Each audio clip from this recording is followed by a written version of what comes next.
জঙ্গলে আজ দারুণ উত্তেজনা। আজকে মহা ক্রিকেট ম্যাচ। সব প্রাণী মিলে তৈরি হল একটি বিশেষ দল, নাম বাংলাদেশ জঙ্গল টাইগার্স। বাঘ হল ক্যাপ্টেন, আত্মবিশ্বাসে গর্জন করে বলল, আজ আমরা জিতব।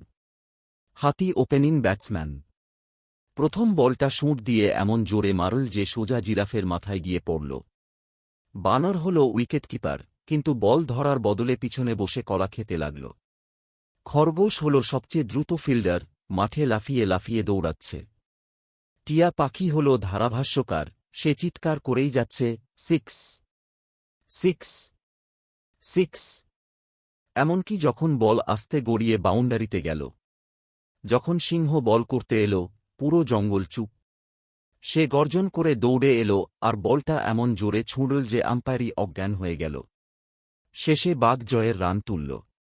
দর্শক, পাখি, সাপ, এমনকি কুমির পর্যন্ত সবাই পাতা নেড়ে পতাকার মতো উল্লাস করল।